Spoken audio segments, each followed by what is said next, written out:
तो फ्रॉडस्टर्स भी आज के इस दौर में, इस डिजिटल दौर में किस तरह के हरबे जो है वो अपनाते हैं और लोगों को अपने जाल में किस तरह से फंसाते हैं। मैं आपको बता दूं कि एक नौजवान जो अनएम्प्लॉयमेंट की वजह से पहले ही जूझ रहा था, लेकिन उस पर जो है वो जीएसटी डिपार्टमेंट की एक टीम जो है वो कार्रवाई करने पहुंच जाती है, उसके घर पहुंच जाती है। मामला कुछ इस तरह से है, मैं आपको बता दूं कि पूरी खबर आप तक हम पहुंचाने की कोशिश करेंगे। एक नौजवान जो बेरोज़गार था, अनएम्प्लॉयमेंट की वजह से जो है वो परेशान था, लेकिन उसको व्हाट्सएप पर एक कॉल आती है और उसे जॉब ऑफ़र किया जाता है। उसे बताया जाता है कि उसे नौकरी जो है वो दी जाएगी। तो उसे कुछ डॉक्यूमेंट्स जो है वो मांगे गए।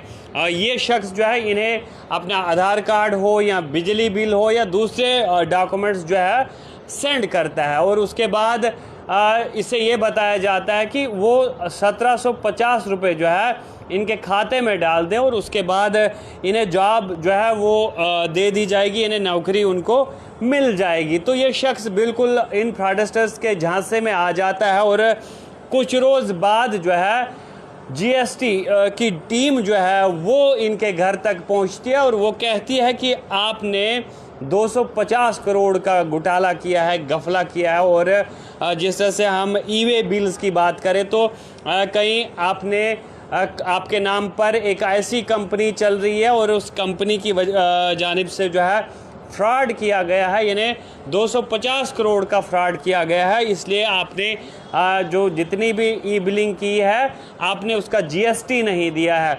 तो मैं आपको बता दूं कि आप देख ही सकते हैं कि किस तरह के फ्रॉड आज के दौर में हो रहे हैं। ये नौजवान जो नौकरी की तलाश में था और व्हाट्सएप पर कॉल आती है, व्हाट्सएप पर कॉल आने के बाद ये अपने डॉक्यूमेंट्स जो है फ्रॉडस्टर्स को दे देता है और उसे नौकरी का झांसा दिया जाता है और उसके बाद इस शख्स के नाम पर जो है एक कंपनी खोली जाती है, फेक कंपनी खोली जाती है और उसके बाद वो फ्रॉड करते हैं। तो यहाँ से जो जीएसटी की टीम है वो इस शख्स के घर आता है कि आखिर इसके पास इतना पैसा जो है वो कहाँ से आया। इसके नाम का एक खाता भी खोल लिया गया था और इसके नाम पर ये फर्जी कंपनी जो है ये तैयार भी कर ली गई थी।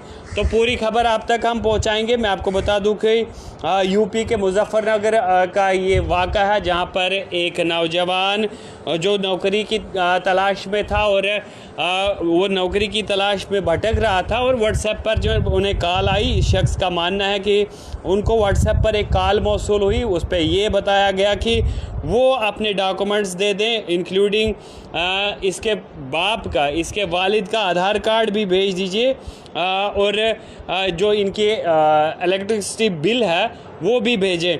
तो ये डॉक्यूमेंट भेजता है और उसके बाद इसे ये कहा जाता है कि आप हमारे खाते में 1750 रुपये जो है वो डाल दीजिए और ये बिल्कुल वैसा ही करता है और उसके बाद जीएसटी ऑफिशियल्स जो है वो उनके घर पहुंच जाते हैं कुछ टाइम के बाद और कहते हैं कि तुम्हारे नाम पर ये कंपनी जो है ये चल रही है और इसने ई-वे बिल फ्रॉड किया है जो 250 करोड़ का फ्रॉड है।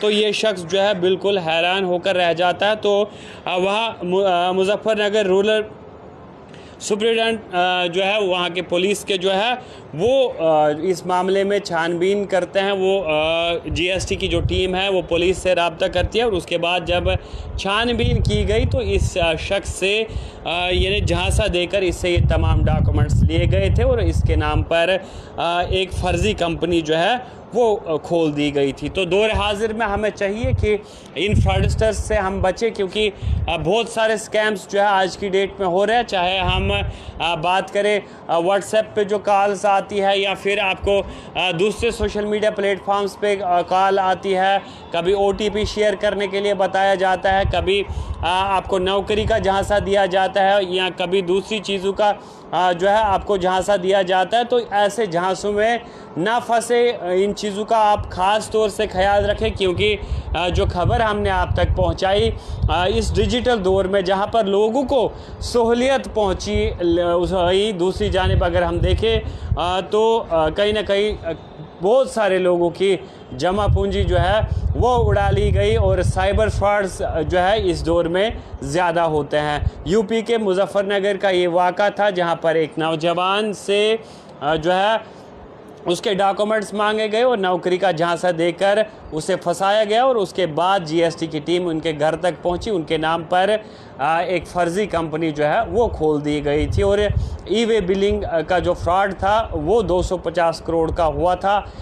तो ये देखने वाली बात है। इन चीज़ों को समझना है, इन चीज़ों को देखना है। आखिर जितने भी इस दौर में हमें सहूलियत मिलती है तो इस जिन भी चीज़ों का हम इस्तेमाल करते हैं सोशल मीडिया प्लेटफार्म्स पर, यानी सोशल मीडिया प्लेटफार्म्स का जो हम इस्तेमाल करते हैं तो इन चीज़ों का हमें देखकर जो है वो इस्तेमाल करना चाहिए। तो फ़िलहाल बड़ी खबर के साथ मुझे दीजिए इजाज़त।